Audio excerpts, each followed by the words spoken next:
በምስራቅ ጎጃም ዞን አስተዳደር የቢቸና መጀመሪያ ደረጃ ሆስፒታል ዘመናዊ መመርመሪያ ማሽኖችንና ስፔሻሊስት ሐኪሞችን በማሟላት የላቀ የሕክምና አገልግሎት ለመስጠት በትኩረት እየሰራ መሆኑን ገለጸ።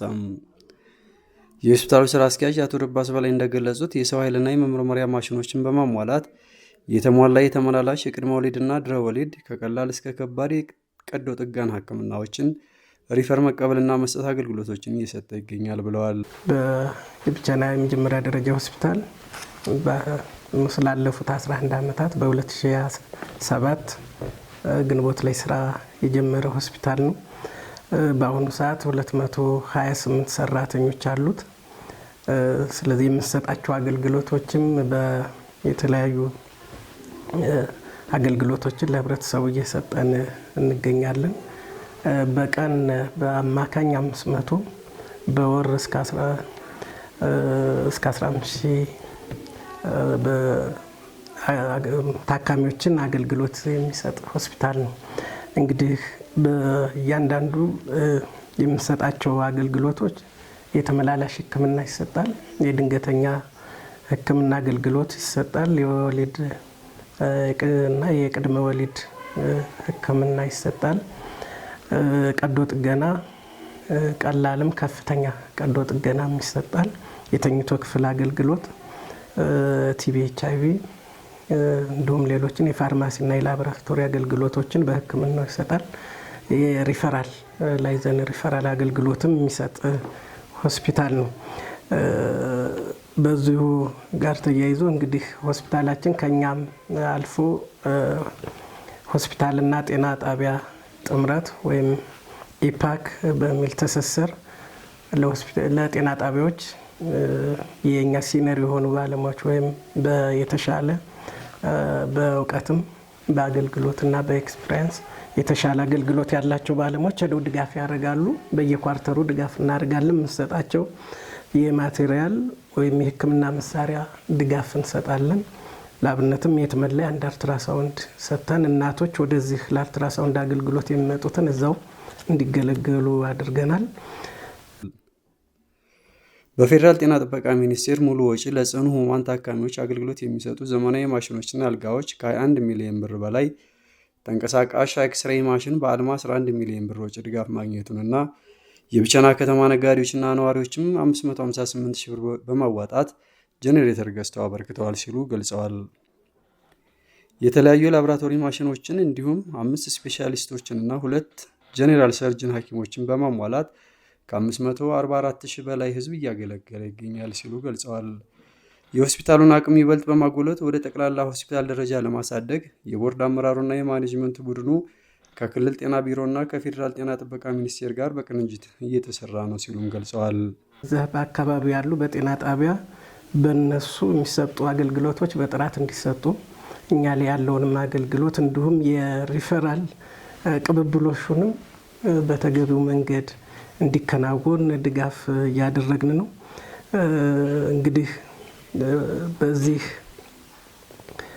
አመት አዳዲስ ሰርቪሶችን ለማስጀመርም ምናልባትም የጽኑ ህሙማን በመጀመሪያ ደረጃ ሆስፒታል የመጀመሪያ የሚያደርገው የጽኑ ህሙማን ህክምና አገልግሎት ጀምረናል። አሁን አዲስ በቅርብ ጊዜ የጀመርነው ቢሆንም ለ3 ታካሚዎች ወደ ባህር ዳር፣ አዲስ አበባ ወይም ማርቆስ የሚሄዱትን እዚሁ ታክመው በሰላም ወጥተዋል። ለዛም እንግዲህ ፌዴራል ጤና ሚኒስቴርም የክልሉ ጤና ቢሮ ተባብሮ እንዳያችሁት የህክምና መሳሪያዎችን ድጋፍ አድርጓል። እነዚህ የህክምና መሳሪያዎች ወደ 21.6 ሚሊዮን ብር ያወጡ ናቸው። ስለዚህ እነሱን አሁን በአግባቡ ተተክለው ስልጠና ተሰጥቶ ወደ ስራ የገባንበት አመት ነው። ሆስፒታሉ በአሁኑ ሰዓት በቀን ከ500 በላይ ታካሚዎችን አገልግሎት እየሰጠ ሲሆን ባለፉት 9 ወራት ብቻ ከ104 ሺህ በላይ የህብረተሰብ ክፍሎችን አገልግሎት የሰጠ ሲሆን ለአካባቢው ጤና ጣቢያዎች የስልጠና የቁሳቁስና የመድኃኒት ድጋፍ እያደረገ ይገኛል ሲሉ ስራ አስኪያጁ አቶ ደባስ ገልጸዋል። እንደ ክልል የመጀመሪያው ነገር አብዛኛ ነገሮችን ያሟላ ስለሆነና ከአቅሙ በላይ እንግዲህ 100 ሺህ ነው የሚጠበቅበት። እኛ በ9 ወር እንግዲህ 104 ሺህ ደርሷል ያከምነው ማለት ነው። ይህን 3 ወር ስለዚህ ካችመንት ኤሪያው 100,000 እንዲሆን ነው። 100,000 በአመት እንዲያክም አይደለም ሲጀመር። እኛ ግን የምናክመውም ከካችመንት ኤሪያው በላይ ነው ማለት ነው። ስለዚህ 544,000 ነው አሁን በዙሪያው ያሉት ሰርቪስ የሚሰጠው። እንግዲህ ደባይ ጥላት ግን ወይም ቁይ እኛ ላይ ነው ሙሉ በሙሉ። እነማይ ሙሉ እዚህ ነው። ብቸና ከተማ ያለ ማህበረሰብ እዚህ ነው። ካፋ የሆኑ ሸበል እና ደብረ ወርቅም እንግዲህ እነዚህ ቅድም ያልናቸው አገልግሎቶች እዛ ስለሌሉ ወደዚህ እየመጡ ነው ማለት ነው። እና ጉራባች ወረዳዎችን ሳንጨምር 544,000 በዙሪያችን ያለው ለዛ ነው እንግዲህ ሰርቭ የምናደርግ። ነገር ግን የሚጠበቅብን እንደ ፕራይመሪ ሆስፒታል 100,000 ነው ማለት ነው ካችመንታችን መሆን የነበረበት።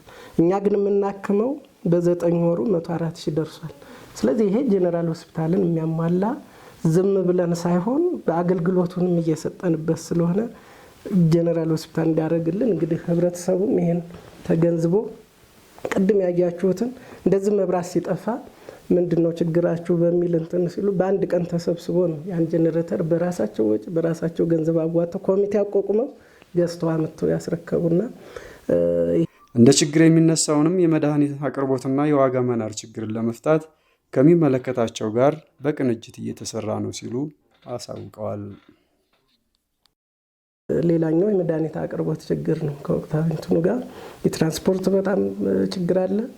መድኃኒት ሄዶ የማግኘት ለማቅረብ አለ። እንግዲህ እኛ የሚፈቀደው ኢፕሳ ወይም የኢትዮጵያ መድኃኒትና የሕክምና መሳሪያ አቅርቦት ድርጅት ባህር ዳር ቅርንጫፍ ላይ በአመት የምናመጣው መድኃኒትና የምንገዛውን የሕክምና መሳሪያ ከሬጀንቶች ጋር አግሪመንት ወስደናል።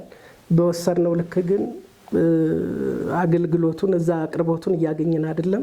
ሚደክስ ሌላ በዛ አመት አሁንም ክልሉ ፈቅዶ ከነሱም ተጨማሪ እንድናመጣ አሁንም ሁለተኛ አማራጭ ማስቀምጧል። ከሁለቱም አንዴ ስንድ እዛ ያገኘነውን ከዛ እናመጣለን፣ ያጣነውን ከሚደክስ እናረጋለን። ከዛ በላይ ከሆነና ስቶካውስ ሲሰጡን ነው ወደ ጨረታ የምንገባው ማለት ነው። ከዚሁ ጋር ተያይዞ እንግዲህ የመድኃኒት አቅርቦት ተግባርም እንሰራለን። በኋላም ምናልባት በታች በችግር የምናነሳቸው አንዳንድ አስራንት ቢኖሩም በአሁኑ ሰዓት ካሉ ተቋማት በዚህ ችግር ወቅትም ቢሆን የሚያስፈልጉና መጥፋት ከተቋም መጥፋት የሌለባቸው መድኃኒቶች ሁሎችንም 100% በሚባል 28 መድኃኒት አይነቶች አሉ። ከተቋማት መጥፋት የሌለባቸው እነሱ በአሁኑ ሰዓት በእጃችን አሉ። በተጨማሪም 89% የሚሆነው መድኃኒት ውስጥ ተቋም ውስጥ የሚገኝ ነው። በየወሩ ቆጠራም በየወሩ ሪፖርትም ስለሚደረግ ይሄም እንደ ዞን የተሻለ አቅርቦት ካላቸው ተቋማት አንዱ ነው። በክልል ደረጃም ይታወቃል። እንግዲህ እንደ ክልል በመድኃኒት አቅርቦት 4ኛ ወጥቶ የምስክር ወረቀት እዚህ የምታዩትና ሰርቲፊኬት የተሰጠንበትም ነው።